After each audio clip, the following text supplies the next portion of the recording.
It's one of the most talked about races of the 2020 campaign.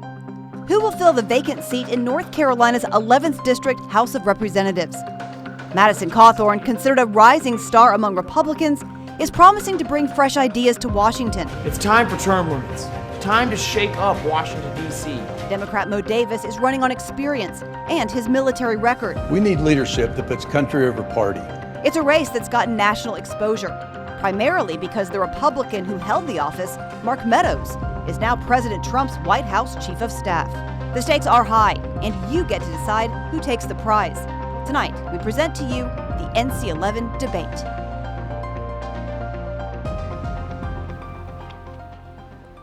And thank you for joining us tonight. I'm WLOS anchor Holly Headrick. And I'm Frank Taylor, managing editor of Carolina Public Press. We will be your moderators for tonight's debate in the race for North Carolina's 11th District House of Representatives. And before we meet the candidates, let's go over the rules. And there will be 4 topics up for debate. Each topic will be given the same amount of time. The candidates have agreed to keep the debate civil, stay on topic, and be respectful of each other's time. And at the end of the program, each candidate will get 2 minutes and 30 seconds to deliver their closing statements. The candidate who will go first was determined by a coin toss just before the program began. So let's meet the candidates. Mo Davis is the Democratic nominee. He is seated to the left of the screen. Madison Cawthorn is running on the Republican ticket. He is seated to the right. All right, gentlemen, let's begin. First topic, COVID-19 and the economy. The president has claimed that the news media and Democrats have inflated claims about COVID in order to tank the economy and cost him re-election. Do you agree with his assessment? Well, thank you for your question, and I will touch on that. But to start things off, I would like to call for a moment of prayer among people in Western North Carolina. A dear friend of mine and a reporter was violently attacked a few nights ago, Chad Nesbitt, and he is now in Mission Hospital fighting for his life from a brain injury. But not only am I advocating that we all come together to pray for him, a local patriot in our area, but also to pray for the protesters, the people who perpetrated these violent attacks, and pray that they find peace, that their life goes forward, and that we all realize that after this election, we all have to come together to make a better country. And I think it's absolutely critical that we all do come together to try and fight this economic crisis that we're fighting, and also help support Operation Warp Speed, which is trying to get us a vaccine, which I think should be optional to take and not mandatory. But when you're looking at what's going on in COVID-19, I genuinely do believe that we did have to shut the country down. You know, we didn't know exactly what was going on. We didn't know who was vulnerable in our communities, and now we do know that it's elderly people, primarily with heart problems and diabetes. But we also needed to catch up with our PPE, our ICU bed capacity, and our ventilator capacity. But I think the president and our country as a whole has done an incredible job of moving forward with getting our ventilator capacity where it needs to be. So when I do believe that you look into liberal states and you see that the governors are keeping them shut down, I do believe it is politically motivated, which is very sad because these are people's livelihoods that we're having to focus on.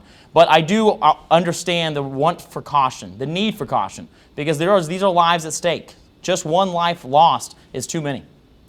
Yeah, I'm not sure exactly when my opponent realized the need for caution. He's been one of the leading trumpeters of President Trump's propaganda, that this was all just a big hoax. Even though, as we've seen with the recent reports, when President Trump acknowledged in February that he was aware that this was far worse than the flu, far more deadly, and he didn't tell the American public. And now we've got 207,000 deaths. You know, we had 11 hearings when 4 Americans were killed at Benghazi, which is clearly a tragedy. But we've now had the equivalent of 50,000 Benghazi since February. And the president's taking a victory lap, and my opponent continues to hold campaign events that just totally disregard the pandemic. No mask, big crowds, hugging and kissing, and just oblivious. The over 300 deaths that have taken place in this district since COVID-19 hit. So it is unfortunate. It's a hardship on everyone. It's been a hardship campaigning. But I know that pales in comparison to the lives that have been lost. You know, it's tough. I know economically a lot of our businesses are struggling. We can help you recover your livelihood. We can't recover your life once it's gone. You know, I will push back on that a decent bit. I do trust the people of Western North Carolina to take a personal risk assessment. I do also trust people of North Carolina to be respectable of people who are at risk. Whenever I go to see my grandparents, of course I wear a mask. I stay 6 feet away from them. I try to protect them at all costs. But I don't believe it's my job or the government's job, for that matter, to tell people what they can and cannot do. And so when people come to any of my events, I trust them to make a personal risk assessment to determine if it's an okay area for them to be, and to determine what kind of guidelines they personally need to follow. You know, and I actually will say, I do not believe this has been a hard time campaigning. I believe COVID-19 has actually made people so aware of politics, so involved in politics, because we realize how just perilous the times we are living in are. And so it's very easy to engage in conversation and to talk to people about why I believe we need a limited government, one that doesn't uphold to tyranny, shutting down our churches, to taking away our First Amendment rights. It's something that I think has become very real to people. Well, in public service, job one is not putting the public at risk, particularly to try to gain office. So we've complied with the guidelines and tried to be responsible and act like an adult. I know my opponent has said folks at his event should make their own personal assessment. But it's kind of like trading seats in the car going 70 miles an hour down the highway with the driver and the passenger swapping seats. You're not just putting yourself at risk, you're putting the public at risk.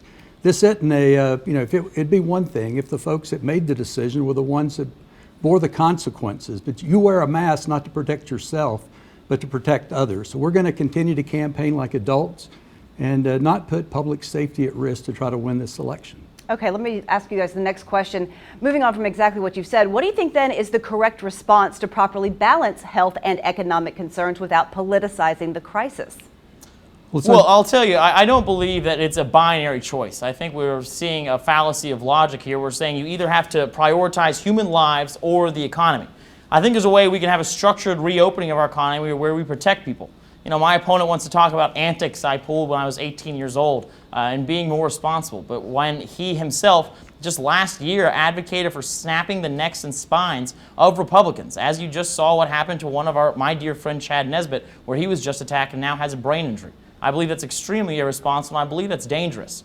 You know, I want to advocate for peace. I want to advocate for a brighter future. And so I believe the way we can do that is by getting the government out of our lives, deregulating most markets, creating tax incentives and lowering the amount of capital gains taxes so we can get more investment in this area, so we can have better paying jobs. We can bring all the manufacturing jobs and the textile mills that we've lost after NAFTA, now that we finally have that gone.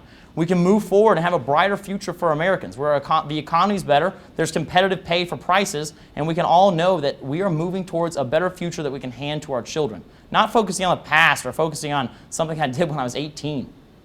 Well, my opponent wants to talk about my language in a tweet that was clearly metaphorical and not literal. You probably saw in the Asheville paper yesterday where a constituent contacted him and he responded using the F word. I won't do that with constituents in this district, and I don't use the N word to refer to my friends. So if you want to talk about language, I'm happy to do that, but I'm going to try to act like an adult here. I agree that it's horrible what's happened with our economy, but had we taken this seriously from the start, when the president knew the serious risks that we faced, and my opponent said, oh, this is just a big hoax, there aren't bodies piled up on the streets, and his buddy Dan Forrest, you know, he has his billboards up now about opening America, and he sued Governor Cooper. I commend Governor Cooper for being responsible and reasonable and prudent in trying to get through this pandemic. And had we buckled down from the start, we wouldn't be in this mess now with 207,000 American deaths. I want to move on from these personal attacks and really focus on policy. You know, I'll be an adult about it. I'm someone who say if using the language I use when talking to a constituent offended them, then, you know, I'm sorry. I was talking to a fellow young man about issues. I stand by what I said, though, that I believe identity politics is what's wrong with America right now. But I'll tell you, you say that you were metaphorically using the idea to snap people's necks, to grind your heels into their necks and twist left to right, as you just very vividly described the violence you want to perpetrate against Republicans and conservatives in this district. But you said you've only done that once, whereas you've done that 5 separate times, all about different occasions, all throughout the years. And I believe that's violent and that's terrible. And I have to advocate that we move on to policy. I'm going to stop you right there, Madison. We don't have much time left on this topic. I would like to get to address, though, this allegation about my language, since he's brought it up. It has nothing to do with the topic we were discussing. But again, you were involved in sports. It's like the coach at halftime telling you to get out there and kill them. It doesn't mean literally do it. I was trying to fire up the troops. Fire up the tweet- troops where they that I just attacked posted- one of my friends and I put thought him we'd- in the hospital. I thought we'd agreed this wasn't going to be like last night when President Trump made a mockery of the debate. So if you'll let me finish, I'll respect your time as well. The tweet I put out was on September the 11th, 2019. That was the day the Republican legislature told the Democrats there wouldn't be a vote that day. And then after the Democrats left, they held a vote to override the governor's veto. It came the day after the special election in the 9th congressional district that was required because of Republican voting fraud. So yes, I was angry. And it said, the Republican extremists. So if you consider yourself a Republican extremist, then that was what I was referring to. But I'm happy to have a lot of Republican support in this district that want to send an adult to Washington that can get things done. Okay, thank you both very much for those insights. Let's move on to our next topic, healthcare. Mr. Davis, you get the first question on this one. What changes, if any, do you favor to the Affordable Care Act? Well, what I would like to, we've got to decouple access to health care from employment. And the pandemic has really highlighted that. When you lose your job, you shouldn't lose your ability to go to the doctor. We have 17 counties in this district, and all 17 of our counties, the percentage of people that have no health care coverage is above the national average. We also have the merger, with HCA buying out Mission Hospital. In traveling around the district, I've yet to hear one person say, boy, I'm really happy that we now have for-profit health care. People are concerned as facilities are being closed. Women in the western part of the district have to drive 2 hours to have a baby. So what I'm advocating for is a government-funded public option. If folks want to procure their own insurance, I think they ought to have the right to do that. But everyone should be able to go to the doctor when they get sick and not go bankrupt when they have an accident or an illness. And we spend $11,000 a year per person in this country on health care, and we don't cover over 10% of the population. We can do it much more efficiently and effectively and cover everyone. Focus on preventative care rather than treating problems after they occur. But my opponent says this is like pizza. Even President Trump said, who knew health care could be so difficult? If it was easy, it would have been solved before now. But this ought to be, COVID-19 ought to be the impetus to quit kicking the can down the road and finally address health care and make sure that every American can go to the doctor. Talking about what we need to do for health care, I think Democrats, Republicans, conservatives, and liberals can all agree that the health care regulations that we have in our country right now are antiquated. They need to be updated and changed because the rules were written in 1942. We need modern solutions to modern problems. But what I advocate for is the exact opposite of what my opponent says. I think we need to get government completely out of health care, allow the free market to finally reign, and allow competition to come back in. I believe when people are competing for our dollars, that means that they're going to provide better care at a lower cost, and it'll be easier to access for everyone. Because when there's incentives for people to come in and to be able to make a living for their family and also help their community, I believe Americans will rise up and do that. But my opponent's advocating to take 180 million people off of their health care. Now, I agree that we need to decouple it from employment, but I think that we need to have an option where they can go seek it out themselves and determine what they need. My opponent will say that he does not support taking away private health insurance. But when he's at a donor event with his liberal friends, as the Blue Banner reported, he said that yes, he does believe that introducing a public option will remove the entire private sector of healthcare, thus taking 180 million people off their healthcare. That's ludicrous and dangerous. What I've said was, and again, it may be difficult for you to understand, so let me try to explain this to you. In a perfect world, I agree. I think we should have a single-payer plan. But I'm running to represent the district, not my personal beliefs. So the district I don't think is there. And so what I'm advocating is a government-funded option for folks can go to the doctor. If they want to procure their own insurance, then they're welcome to do so. I'm proud to be endorsed by labor, by the AFL-CIO. And they've negotiated benefits that they want to keep, and I think they'd have the right to do it. What I've stated, if you're a big believer in competition, I've said that I think the private market will end up collapsing under its own weight because of the high administrative costs. 37 cents out of every dollar you pay for private insurance goes to profit, overhead, and administrative costs, not patient care. So I think we can do a better job and provide care to everyone at a lower cost than the $11,000 a year per person we're currently spending and leaving people with no insurance coverage. You know, I really detest the comment where you're saying that you have a private belief, but you'll do something different in public. You know, this is reminiscent of Hillary Clinton. This is reminiscent of elitist politics who say, well, this is what I believe, but I can't tell the public that because then I wouldn't get elected, but we'll make sure it happens. You know, I think we've got to radically change the way government does business. We need to get rid of these career politicians, people who have been in the swamp and are cogs in the machines. You know, I believe it does not represent true America. You know, I genuinely believe that this election right now is not about Donald Trump or Joe Biden.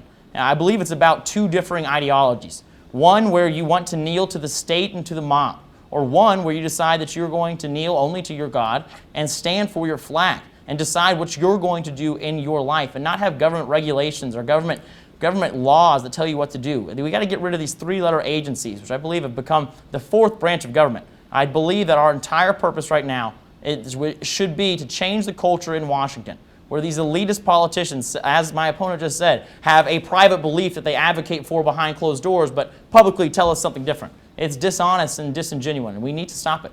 Well, Frank with Carolina Public Press is going to have our next question, and we'll let you start with that, Mr. Davis. Frank, go ahead. Yes. So many Americans believe that the cost of health care has been inflated by excessive litigation and costly malpractice insurance. What is your position on tort reform in relation to what people believe about this? Well, I think it'd be interesting to hear my opponent's views on this, since he became a multimillionaire through tort litigation and still in court trying to get more millions. I'm an attorney. I believe you have a right to, if you're harmed, to go to court and seek damages, or what some folks call reparations. Damages and reparations are synonymous. And you know, I think folks that are for tort reform are for folks that haven't been harmed. You know, when it's you or your family or your child, then I think you have a different view on tort reform. But again, you know, we have so many people here that just don't have health care coverage. You know, if you're happy with the current situation with for-profit care, where we're closing down clinics, where you have to come to Asheville to get cancer treatment now because we're closing down clinics, that's what you get when you have for-profit, when it's profit over patient. You know, again, sir, I just have to say, when you attack me because I went into a lawsuit to seek damages for when I had a spinal cord injury and lost the use of my legs, I have to ask you, how much are your legs worth? Wouldn't you fight for your damages to be received so that you can take care of your health care costs moving forward? You know, this is one reason why I'm so excited to be able to serve the people of Western North Carolina in Congress. It's because I've been on the receiving end of health care. I've been on the receiving end of how the tort regulations are right now. For those of you who don't know, this means that you can go to court and you can seek damages for things that have happened in your life, loss of revenue in your future, a change in your life radically like I sustained. And so I genuinely believe that my unique perspective of being someone who is a prime example of a healthcare consumer will give me the ability to go to Washington, D.C. and help the Republicans not just be the party of no, saying, oh, we got to get rid of Obamacare, but actually be the party that has a solution. You know, I believe this new generation of conservatives, of patriots that are coming up, you know, they're not left, they're not right. It's a decision between up or down. I choose to move forward. I choose for our country to all come together, for us to be able to help those who have pre-existing conditions, but also be able to provide the kind of health care that everyone wants. And I believe I can achieve that in the Republican Party by going to Congress because I have such a unique perspective. We just have a few minutes left in this topic, and then I'm going to let you guys both do one statement on this last question. Should undocumented residents have full access to health care benefits under the Affordable Care Act or other federal programs? Why or why not? I believe that they should. I think COVID-19 has really highlighted the fact that, you know, you hear the argument, why should I be paying for the other guy to get health care coverage? COVID-19 shows you that the other person getting care is not just to make them better, it's to keep them from, you know, spreading it to your community and to your family. So we're all in this together. And I believe everyone ought to have the ability to go to the doctor and get treatment when they need it. You know, I'll tell you, I have a unique perspective as a Republican when it comes to these illegal immigrants in our country. One, I think we need to stop the hemorrhaging at the southern border and lock that down to ensure that new illegal immigrants can't get here. I believe we need to change our immigration policy so we can make it easier to become an American citizen legally. But all of the undocumented immigrants that are here right now, the illegal immigrants, I don't believe they should be granted special access to become citizens in our country. Now, sure, I believe that they are a backbone of especially our farmers and a lot of our builders, and they are a backbone of our economy. And so I genuinely believe we can't deport every single one of them. The people who weren't born here, I think there should be some path to a way that they are not a citizen but are legally here so that they can gain health insurance. So that way they can be able to afford care for themselves and for their family. But I'll tell you, as a Christian, I do believe all life is precious. And so if someone is in need of life-saving care, I believe we should provide it to them. But I don't think it should be on the hard-working American taxpayer to take care of all the health insurance for illegal immigrants. It's just not fair, and it doesn't make any sense. Thank you both very much. That's all for the topic of health care. Coming up, calls for police reform and social justice have dominated headlines this past summer. Where do the candidates stand on this issue? Find out after the break.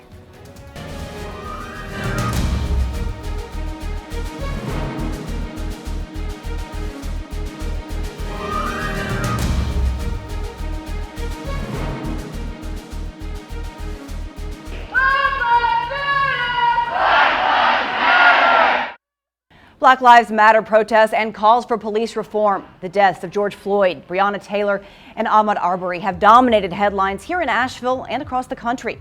And this brings us to our third topic, social justice and police reform. Mr. Cawthorn, you get the first question. Frank with Carolina Public Press is going to ask. What are the first steps you would take to tackle the issues of social justice and police reform? Should they be addressed on a federal, state, or local level? Oh, well, I think we should keep all politics as local as possible. I believe we've given the federal government far too much power. But, I'll tell you, I do believe that there's always room for improvement. I think we should make it the standard all over the country that all police officers and all deputies have to wear a body cam, because I think it keeps everyone accountable. It protects the police officers as well as many of the people who they're interacting with. When I start looking at what's going on in our country, I do believe it should be handled on a local level of the reforms that need to be made, because that's where people, the closer you are to the information, the better decisions you can make.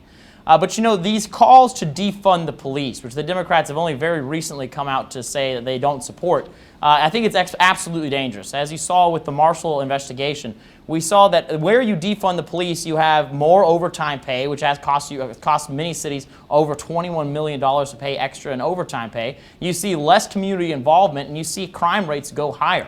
I believe in law and order. I believe in safety. I don't want to take money and funding away from our police officers. I want to give them more. I have a sister-in-law, and she has come from a previous marriage, and I think of single mothers out there. And this doesn't pertain to my sister-in-law directly, but when I think of some single mothers who have been involved in a dangerous relationship, I think of them being at their house with their children, and then their ex-husband coming and pounding on the door at midnight. He's had a little too much to drink. He's threatening violence. When that single mother calls 911, she doesn't want a social worker to show up. She wants a sheepdog, someone who's going to come to protect her and protect the lives of innocents. And I believe that's what we need to do. That's why and because I back the law enforcement so heavily, I believe that's why I've gotten the endorsement of almost every single sheriff in the district and almost every single law enforcement agency and department and advocacy group there is in the district and also nationwide. It's because I will always have the 6 of our blue officers who protect our lives and protect our dignity.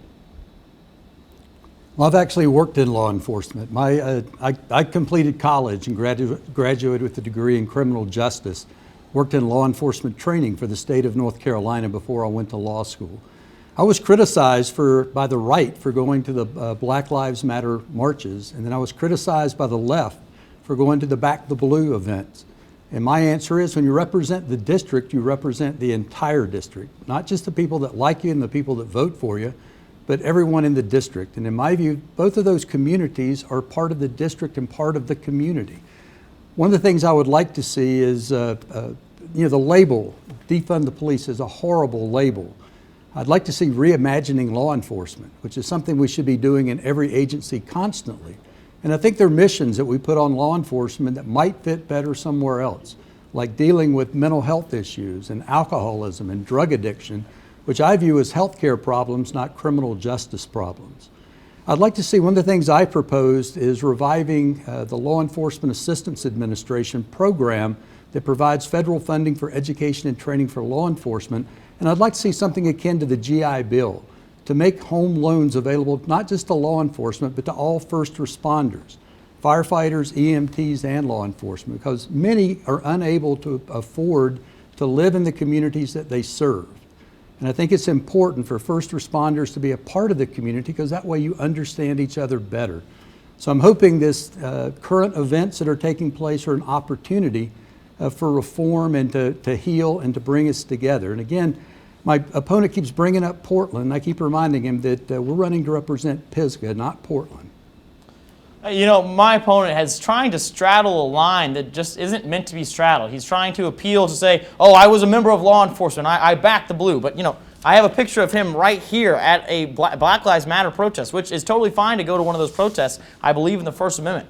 But at that protest, they were marching to the drumbeat of defunding the police. I think that is absolutely radical. To be able to go and say that, oh, well, you know, I want to get the vote of law enforcement, but truly I'm trying to back these radicals who want to turn Asheville into Portland. You go down to downtown Asheville now, I rarely would even take my fiance on a date down there.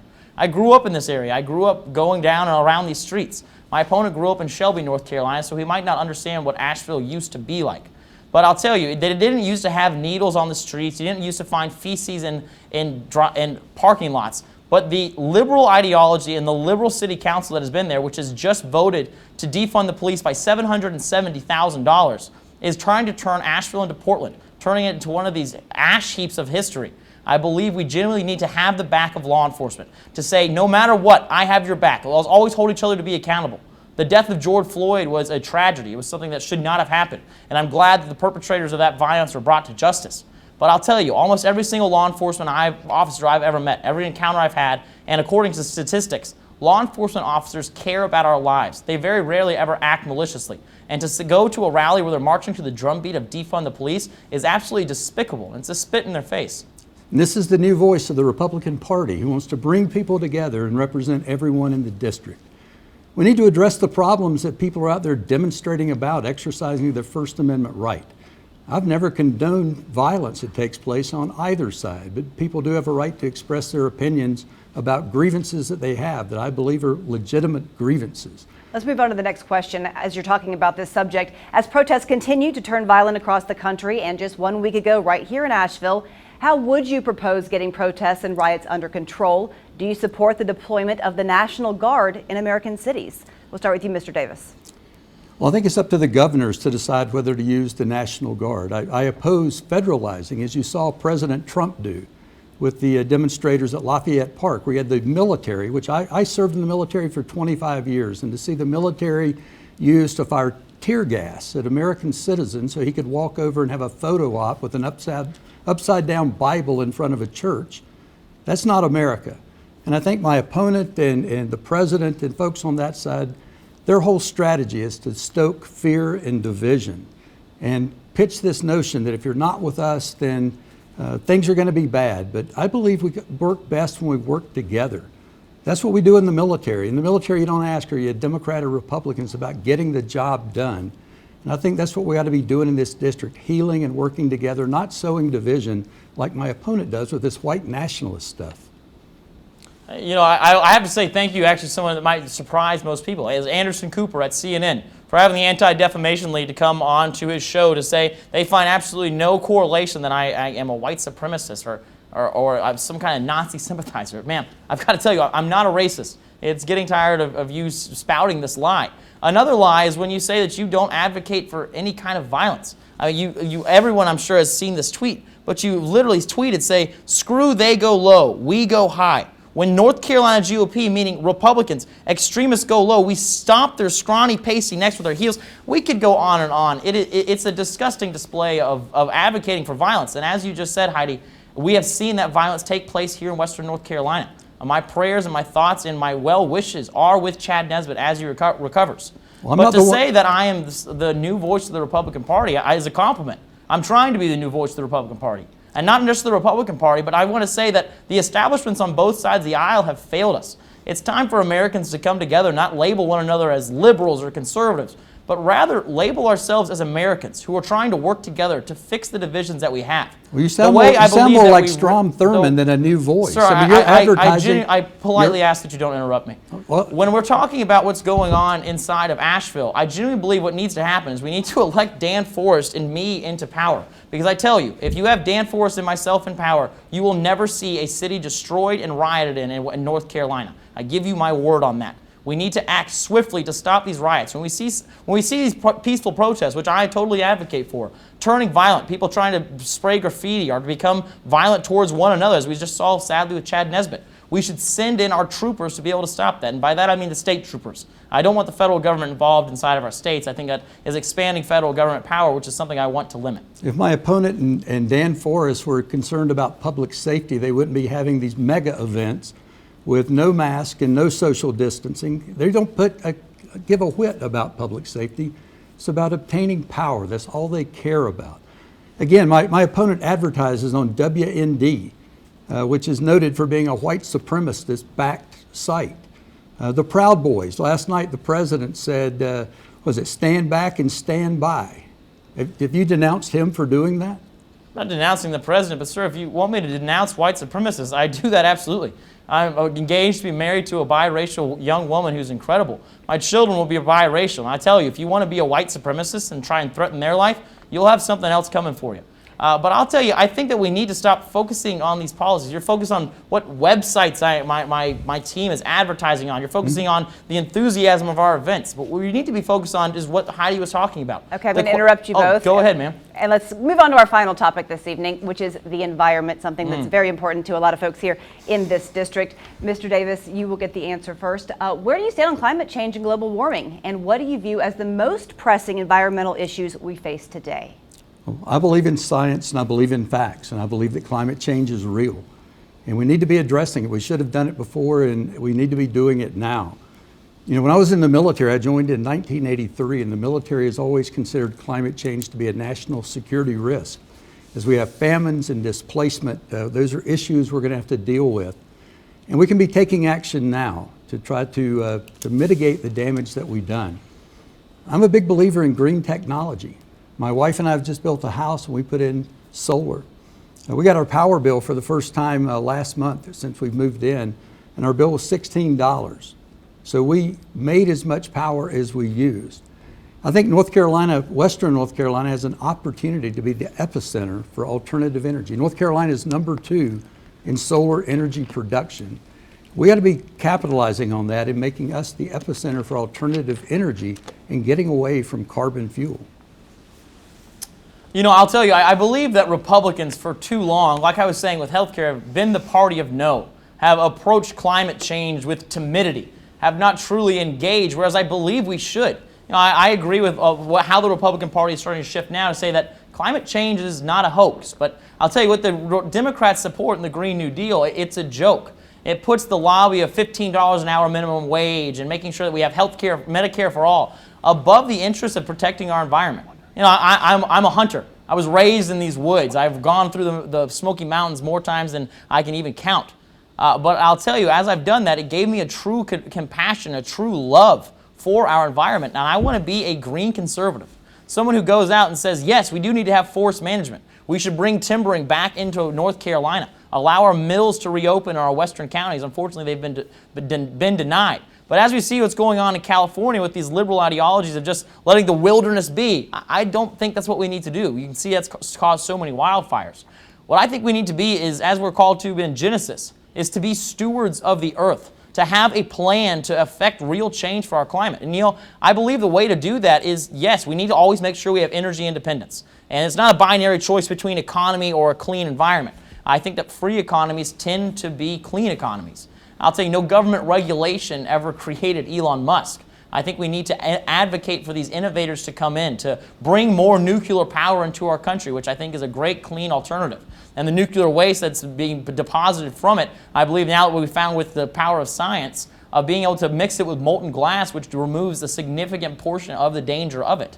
And so I think we need to start shifting our economy more towards nuclear power, more towards solar power, something where we can be energy independent and a net exporter of energy for the entire world. It's good for the economy, and it's good for the next generation, which I represent.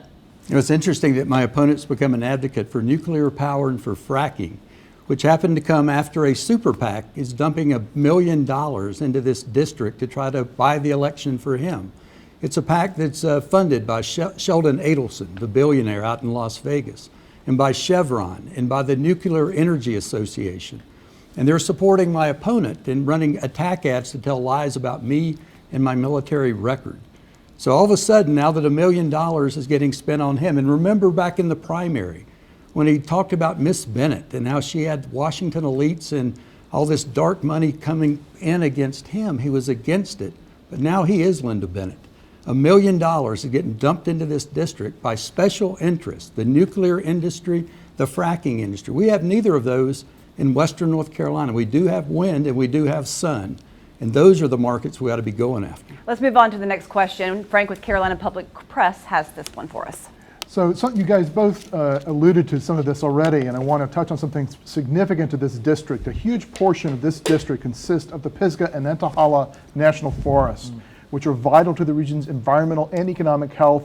And currently they're the subject of a lengthy management revision process by the U.S. Forest Service. Congress is going to be asked to approve policies for additional wilderness areas within these forests, with advocacy groups already lining up on both sides of this issue.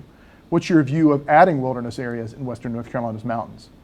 I believe we need to reduce wilderness areas. The problem with wilderness areas is it inhibits people from being able to go in and have good forest management.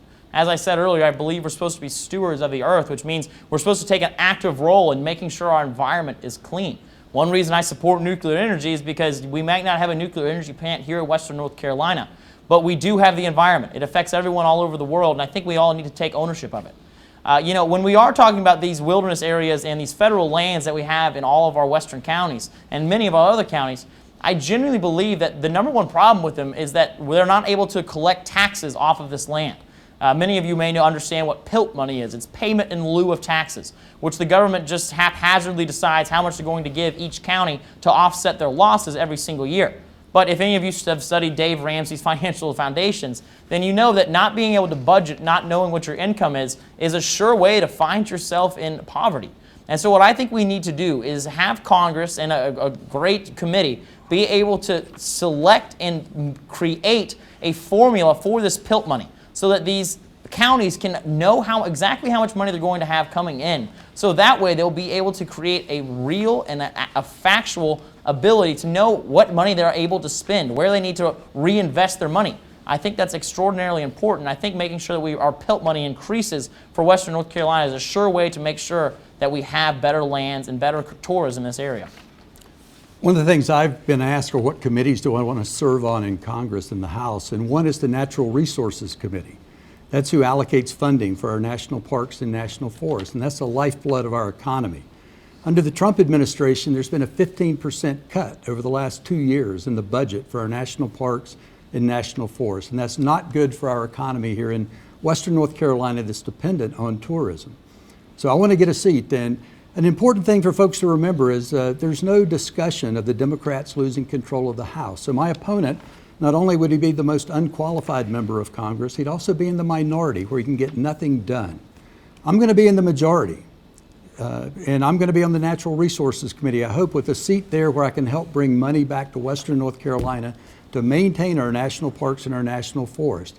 I do agree with Mr. Cawthorn about PILT, the payment in lieu of taxes.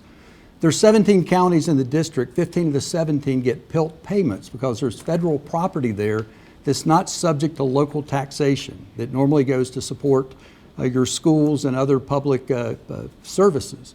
So I agree that there's about $9.5 billion of revenue generated from licensing on federal land, and only $515 million of that gets distributed to the counties that have federal property. So I would like to see the formula adjusted to increase those payments to better compensate those that have federal property in their counties. I'd also like to see it extended, rather than the annual budgeting, have a 3-year budget so that the counties can make long-range plans and not have to wait from year to year to see how much money they're going to get. But the way to affect that change is to elect someone who's going to be in the majority that can serve on the committee and can get things done. I think we have time for one more question on this topic. Do you support the Green New Deal or any part of it? How would you address environmental issues? And how would you pay for solutions and create green jobs here in Western North Carolina? We'll start with you, Mr. Cawthorn. I'll tell you, the Green New Deal is a joke. It's a liberal wish list. As I said earlier, it puts the idea that we need to have a $15 an hour minimum wage. We need to make sure we have Medicare for all above the interests of our environment. It's really just more liberal virtue signaling instead of someone trying to create real solutions. I believe, my opponent wants to say I'm going to be the most unqualified person in Congress. We'll be in the minority. Just nothing but personal attacks, whereas I believe that Republicans can not only have a seat at the table on climate and environmental issues, but we can also run the table. We can have the true solutions that will actually help. I believe if we put more funding into research and development for green technologies, it'll have dividends that'll reap for generations to come. It'll create more jobs in Western North Carolina. We can have more power purchase agreements from Duke Energy for areas out here to create more solar fields. And you know what? My opponent supports the Green New Deal. I have a screenshot of his website back when he was running as a socialist during the primaries of where he said that he fully supports the Green New Deal. And now I'm sure he's trying to appeal as a moderate because, again, it's his elitist version of where he says that he cannot tell you what he really believes because then you wouldn't elect him. But I'll tell you what I really believe. I'm more than happy to talk about my policy because my policies work. They're a conservative ideology that works for real Americans. The Green New Deal would waterboard generations of Americans with more debt, $51 trillion to enact it, and it doesn't even, it's intellectually dishonest. It doesn't even hold China accountable for being the worst carbon emitter of the entire world. So it would help reduce maybe our emissions slightly, but then it wouldn't even target what's going on in Russia or what's going on in the communist regime in China. It's a joke, and it's intellectually disappointing and dishonest. Mr. Davis, let's ask for your response real quick so we can finish this topic. Sorry, Mr. Cawthorn. Oh, you're no problem, ma'am. Well, thank you. He throws out the word socialist. I'd love to hear him define it. I'm assuming he drove here on toll roads today to get to the debate, and I guess that those Social Security checks and Medicare payments that he got aren't socialism. That's socialism, I think, to him is the check the other guy gets. I believe in green technology. North Carolina is #2 in solar energy production.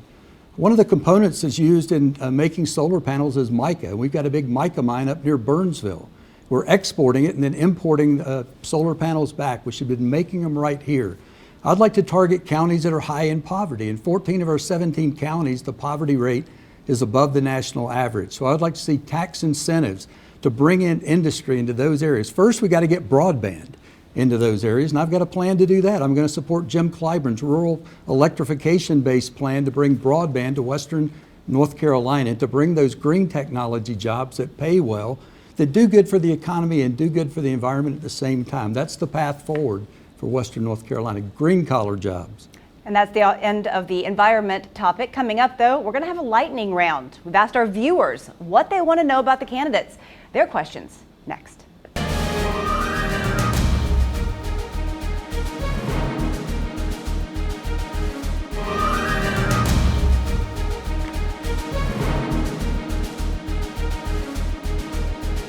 We are back now with the final part of our debate with the 11th District congressional candidates, Madison Cawthorn and Mo Davis.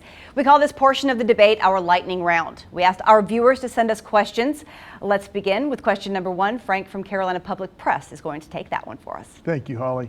What is the biggest challenge facing K-12 public education, and how will you address it? I believe the largest challenge facing K-12 public education is the Department of Education in Washington, D.C. I believe that we need to send the power back to the states and back to local municipalities.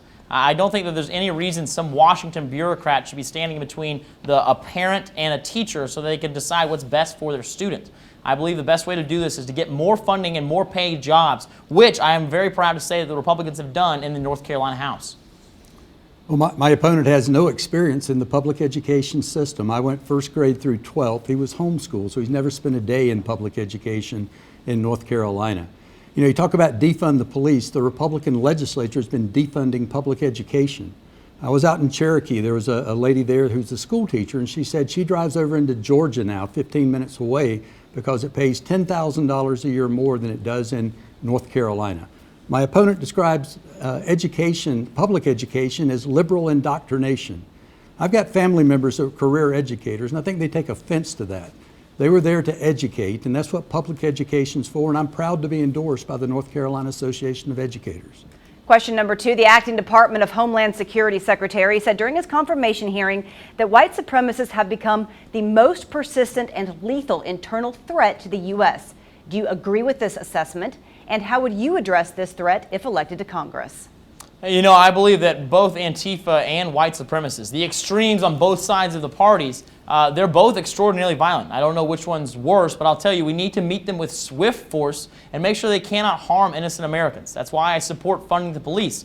And also to attack me for being homeschooled, my opponent's trying to attack public choice or being able to decide where your student goes to school. I believe in parents being able to make decisions that best fit their children.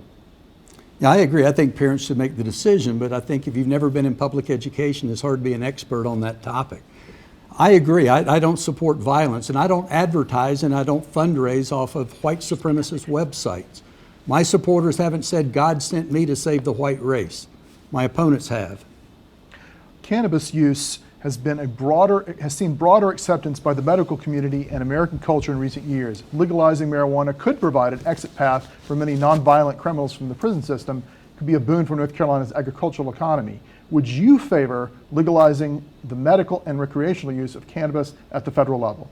Oh yes, that's one reason why I'm very happy about the First Step Act, which has allowed many people to get out of jail and to be able to continue on with their lives. I do believe the federal government should get out of the cannabis industry. Let the states allow to decide what they want to do with it. If a state wants to ban it, that's up to them, that's up to their people. But I don't think the federal government should be involved. I think federally it should be legalized. Yeah, I think we actually are in agreement on a topic. I think we both support legalization.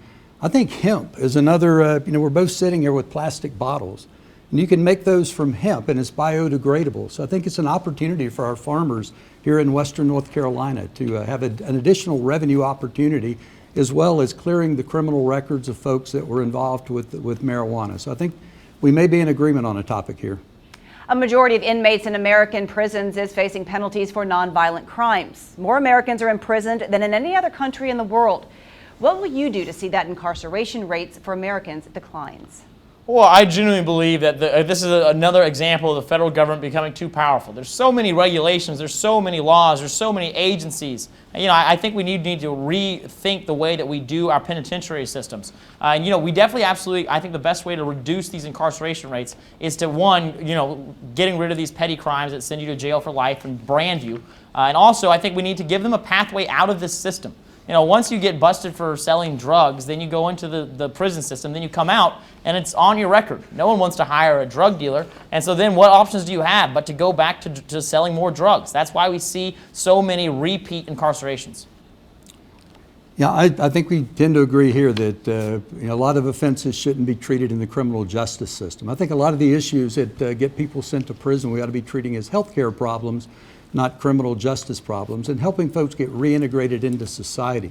I think one of our problems is my opponent is big on free markets, and the other side has tried to privatize everything, from schools to prisons to VA healthcare to the post office. Private prisons are there to make a profit, and you don't make a profit unless you have a body in the bed. So there's an incentive to keep pushing people through the system and put them in those beds. I think that's an inherently governmental function. It shouldn't be a for-profit system. What are your views on medical freedom, especially mandates for vaccines conflicting with a person's faith or health history of adverse effects? We should absolutely never mandate that someone has to have a vaccine. Now, I'll probably vaccinate my children with almost every vaccine because I do believe our scientists are watching out for us. I'm alive today, one, because of the many prayers I received after my accident, but also because of the skilled hands of the doctors and the exemplary advances we've made in medicine. So, I believe that we should allow people to make their own decisions, though. No government mandates to do this. That seems illegal and it seems tyrannical, which is what I stand against. Well, again, I think we may find an area of agreement here. I don't think it should be mandatory, but I think the government has a right in ensuring public safety. So if refusing to get the vaccine puts public at risk, I think the government does have the right, like in schools and in other public places, to limit access to maintain public safety. But otherwise, I agree. I think folks ought to be able to make their own decision. Do you support the full and equal civil rights of members of the LGBTQ community? Yes, I believe that everyone should be treated with honor, dignity, and respect. I'm personally straight. I'm a heterosexual, so I plan on supporting traditional marriage. But, again, I don't believe the government should be involved in marriage. 5 years ago, the Supreme Court said that we don't have any right to tell people who and who they cannot marry. I believe that we need to protect people from pedophilia, as we've seen as a large outbreak inside of our culture, especially with, Netflix just had this new show come out, Cuties, which is disgusting. I do believe we need to protect people from that, but I think everyone should be treated with honor and dignity. Well, it's interesting. I know in an interview with Donald Teal, my opponent said he can't separate his religious beliefs from his political beliefs. But he That's says true. that he doesn't think the government should have a role in marriage. I'm proud to be endorsed by Equality NC and by the National Organization for Women. So I totally believe that everyone has the right to be treated equally. And that's going to conclude our lightning round. Time now for the closing statements. And as we mentioned at the top of the hour, we did a coin toss before the debate to decide who will go first. Mr. Cawthorn won the toss. He's decided to actually go last. That means, Mr. Davis, you have 2 minutes and 30 seconds for closing statements. Your time starts now. Well, thank you so much for this opportunity to be here and to get to address the voters here in the 11th District. You've got a very clear choice here, a sharp contrast between me and my opponent. And I was born in North Carolina, raised here and educated here. I grew up in a home where my grandmother lived with us. She was a Baptist Sunday school teacher at the First Baptist Church, and she's the lady that raised me. You know, people ask about what your moral center is. My grandmother's been dead longer than Mr. Cawthorn's been alive, but in my life, whenever I'm facing a decision, I often ask myself, what would she think if she saw me do this? And that's kind of been my North Star throughout my life. I started out in the lumberyard at Lowe's Hardware, and I ended up retiring last year as a judge at the U.S. Department of Labor. It was the North Carolina public education system that gave me the training and education I needed to get a good start in life and to prepare me for the challenges I faced, serving 25 years in the military, being a law professor at Howard University, working for Congress as a senior specialist in national security and advising 8 committees in the House and the Senate, and then serving as a judge. So I'm a big believer in public education and will support it wholeheartedly. You know, the truth of the matter is, you know, for folks that still believe in facts, we're behind. When I grew up in North Carolina, I was proud of this state. We leaned into the future and embraced it. We had good roads and good schools and Research Triangle Park before anybody ever heard of Silicon Valley. And while I was away serving the country, some have tried to turn the clock back. We can be that state again. We've got problems here in this district, and I want to go to Washington to address them, not just for Democrats, but for Republicans and unaffiliated voters too. Healthcare, we've got to address that problem and make sure everybody has the opportunity, the availability to get treatment.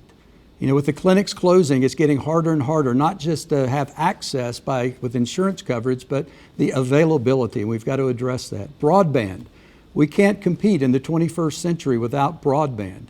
It holds us back educationally, economically, and we've got to do better there. In poverty, 14 of our 17 counties are above the rate in national average in poverty.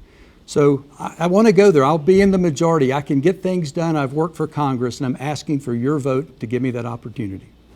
Thank you, Mr. Davis. Your time is up. And Mr. Cawthorn, it's now your turn for closing statements. Your 2 minutes and 30 seconds starts now. Indeed, my opponent was attacking me for my Christian faith, but I will tell you that I can't separate myself from my Christian faith. It is what has guided me all throughout my life, and I'm very proud to be a Christian. I'm proud of Judeo-Christian values, one where we treat everyone with honor, dignity, respect, and acceptance and love. But right now on the left, you don't see that. And as my opponent stated that when he grew up in Shelby, he used to be proud of North Carolina. But I grew up right here in these mountains, and I'm still proud of these mountains. I love Western North Carolina. I love the people in it. That is why I really resent and detest all the protests that we're seeing. And I respect people's ability to go out and exercise their First Amendment. But when I see these people protesting the valiant police officers, one who we just lost, unfortunately, in Henderson County, who try and keep us safe, our sheriff's deputies who put their lives on the line every single day, it really makes me sad. It makes me wonder, where did these people grow up? There's no way you grew up in these mountains, because here we were taught respect. Here we were taught to honor those who put sacrifice above themselves. And right outside, my opponent has called for his protesters to be here to advocate against me. But as we see, these protests oftentimes turn violent. My heart aches for Chad Nesbitt, who is now resting in a hospital, trying to fight for his life, who just faced all of this adversity and now has a traumatic brain injury that will probably affect him for the rest of his life. The reason I bring all of this up is because I think the problem that's going on in our country is from the top. Leadership on both sides of the aisle within the establishment have created this elitist sphere of power in Washington, D.C. that unfortunately is creating this divisive nature in our country. And it's not one that I want to raise children in. I don't want my children to grow up one day to be 15 years old in history class and to say, Father, what was it like to grow up in capitalism? What was it like to have freedom? I want to protect that. I want them to give them a better world than the one that we have now. And that's why I'm running for Congress. It's not to be a Republican. It's not to be a Democrat. to get rid of these career politicians, to fight against the two-party system, to allow Americans to truly rule America as we're supposed to. And that's why I'm asking for your vote. I'm from these mountains. I was raised in these mountains. I have mountain values. I promise you I will go up and advocate for what we all need. And I believe the biggest threat that we face is how we're lacking in infrastructure. I believe that having a voice that's coming from the Republican Party that doesn't fit in with normal Republican ads will truly allow us to be able to step across party lines to make a better world for everyone. So everyone, I'm asking for your vote. Vote for me instead of big government. And that concludes tonight's program. Thank you very much. We want to thank both campaigns for participating in our debate. Now it's up to you at home to vote. There are only 34 days left until the election. If you've not registered yet, make sure you do so by October 9th. Early voting begins October 15th. If you're voting by mail, you have until October 27th to request an absentee ballot. Be sure to check out our voter election guide on WLOS.com for all of the information and more. If you have additional questions that the candidates might not have addressed in this forum and this debate, they have also done 2 prior debates. There's information on that online. You can go and Google search and find their answers to other questions. If there are still questions that you want answered, feel free to contact their campaigns. Go online, send an email. I'm sure both candidates would be happy to respond to your calls. I also want to thank Carolina Public Press for being here with us tonight, for helping with these, and our viewers at home. Thank you for sending us all of your questions. We received many, many questions. We tried to incorporate as many of them as we could, especially with the topics. Again, thank you everyone for watching. Thank you everyone for being here at the WLOS studios. Have a good night.